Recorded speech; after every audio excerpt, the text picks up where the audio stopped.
এই মুহূর্তে সবচেয়ে বড় খবর, দ্য বিগ ব্রেকিং নিউজ। আপনারা দেখছেন সঙ্গে প্রগতি। সঙ্গে প্রগতি ইউটিউব চ্যানেলে সবাইকে স্বাগত জানিয়ে শুরু করছি আজকের প্রতিবেদন। আজকের প্রতিবেদনের মূল বিষয়বস্তু, মণ্ডল নেতা সহ কৈলাসহরের বিজেপি ছাড়লেন 28 জন, হাতে তুলে নিলেন লাল ঝান্ডা। কৈলাসহরে দলে ফাটল ধরল, শাসক দলের দলে ফাটল বলাই যেতে পারে। মণ্ডল নেতা সহ এক ঝাঁক শাসক দল ভাজপার একেবারে কার্যকর্তারা সরাসরি সিপিআইএম পার্টিতে যোগদান করলেন, এমনটাই কিন্তু চিত্র দেখা গেল গতকাল। তারই এক ঝলক আপনাদের সামনে তুলে ধরছি, দেখুন।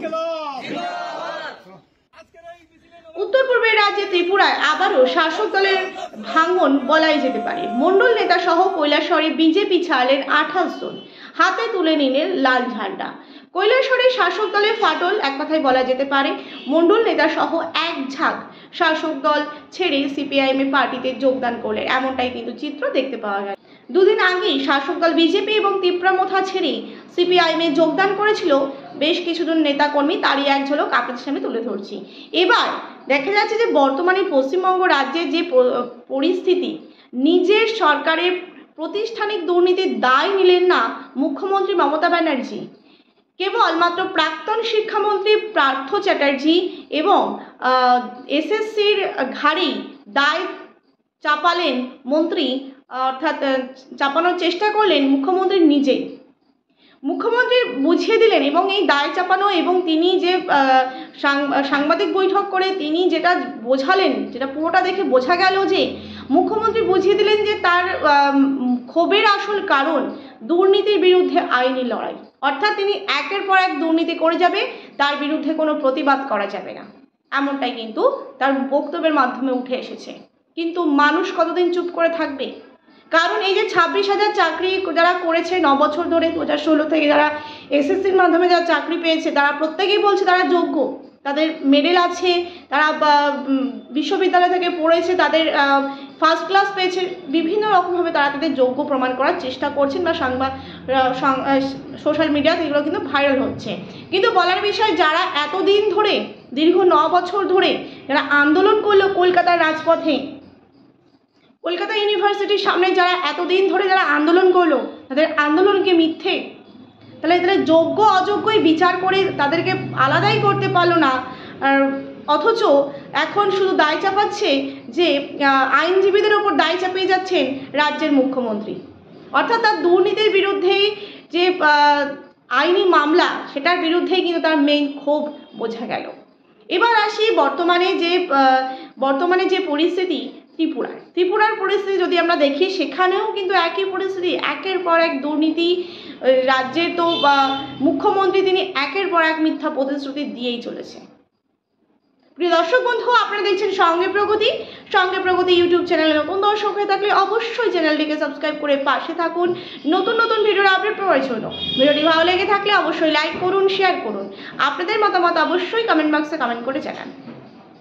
আরও একটি খবরের আপডেটের দিকে যদি আমরা যাই, দেখা যাবে যে স্বচ্ছ নিয়োগ নীতির মাধ্যমে রাজ্যের বেকার যুবতীদের চাকরি দেওয়া হচ্ছে বলেই রাজ্যের শাসক দলের নেতা মন্ত্রীরা প্রায়শই জোর গলায় দাবি করেন ত্রিপুরায়। প্রায়শই কিন্তু এমনটাই দাবি করে থাকেন যে স্বচ্ছ নিয়োগ নীতির মাধ্যমেই রাজ্যের বেকার যুবতীদের চাকরি দেওয়া হচ্ছে বলেই রাজ্যের শাসক দলের নেতা মন্ত্রীরা প্রায়শই জোর গলায় দাবি করে থাকেন। কিন্তু বাস্তবে দেখা যাচ্ছে যে নিয়োগ নীতি পরীক্ষায় যারা কম নম্বর পেয়েছে তারা চাকরি পেয়ে যাচ্ছেন, আর যারা বেশি নম্বর পেয়েছেন, যারা যোগ্য, তাদের চাকরির কোনো খোঁজ নেই, খবর নেই কিছু। এইরকমই এক ঘটনার কিছুটা উত্তপ্ত হয়ে উঠল, দেখা গেল যে অমরপুর হাসপাতালের চৌমুহনী এলাকায় বুথ স্তরের নেতা থেকে শাসক দলের শীর্ষস্থানীয় নেতৃবৃন্দ সকলেই আশ্বাস দিয়েছিলেন যে অমরপুর হাসপাতালের চৌমুহনী এলাকার বাসিন্দা প্রসেনজিৎ ভৌমিকের পুলিশ কনস্টেবলের চাকরি হবে, এক প্রকার নিশ্চিত তাকে কিন্তু আশ্বাস দিয়েছিলেন। কিন্তু দেখা যাচ্ছে বাস্তবে দেখা গেল যে প্রসেনজিৎ চৌমনি প্রসেনজিৎ ভৌমিক তিনি কিন্তু চাকরি পেলেন না, এবং অথচ নিয়োগ পরীক্ষায় তার থেকে কম যারা নাম্বার পেয়েছে তারাই চাকরির অফার হাতে পেয়েছে। আর এই খবর জানাজানি হতেই প্রসেনজিৎ অকণ্ঠ একেবারে তিনি উত্তেজিত হয়ে পড়েন এবং কান্নায় ভেঙে পড়েন, এমনটাই কিন্তু পরিস্থিতি দেখা গিয়েছিল উত্তর পূর্বের রাজ্যের ত্রিপুরায়। প্রিয় দর্শক বন্ধু, সুতরাং আপনারা বুঝতে পারছেন যে যেমনটি পশ্চিমবঙ্গের পরিস্থিতি সেই ঠিক একই রকম কিন্তু পরিস্থিতি এই উত্তর পূর্বের রাজ্যের ত্রিপুরায়। চাকরি দুর্নীতি কিন্তু চলছে এবং রমরমিয়ে কিন্তু চলছে। এর বিরুদ্ধে প্রতিবাদ করা উচিত, কারণ যারা যোগ্য এবং যারা আন্দোলন করছে চাকরির জন্য, যারা হাহাকার করছে, যারা প্রকৃত মেধাবী, তাদের কি হবে? তাহলে তো মানুষ রাজ্যের পরীক্ষাগুলো তারা বসবেই না, তারা তো দেবেই না না এইরকম একটা পরিস্থিতি তৈরি হলে। কারণ মানুষের তো আশা ভরসা উঠেই যাচ্ছে, কারণ টাকার কাছেই কিন্তু বা অর্থের কাছে হার মেনে যাচ্ছে। কিন্তু না, আদতে তা হয়নি। এই যে 26,000 চাকরি বাতিল হলো, এটাই কিন্তু প্রমাণ করে দিল যে সত্যের জয় কিন্তু হয়, একদিন না একদিন কিন্তু হয়। সুতরাং লড়াইয়ের ময়দানে টিকে থাকতে হবে, হাল ছাড়লে চলবে না। এবং দেখা যাচ্ছে যে ত্রিপুরায় যেমন সিপিআইএমের প্রতি মানুষের আশ্বাস ভরসা ফিরছে, দলে দলে সিপিআইএমে যোগদান করছে, ঠিক এমনটাও কিন্তু পশ্চিমবঙ্গের রাজ্যে যেখানেই মিটিং মিছিল হচ্ছে সিপিআইএমের, সেখানে কিন্তু জনগণের উপচে পড়া ভিড় লক্ষ্য করা যাচ্ছে। এবার 26শে বিধানসভা নির্বাচনে মানুষের রায় কোন দিকে যায় সেটাই কিন্তু দেখার বিষয়। কারণ শাসক দলের দুর্নীতি তো একের পর এক কিন্তু পরিষ্কার হয়ে গেছে, জলের মতন পরিষ্কার হয়ে গেছে, দিনের আলোর মতো স্পষ্ট হয়ে গেছে।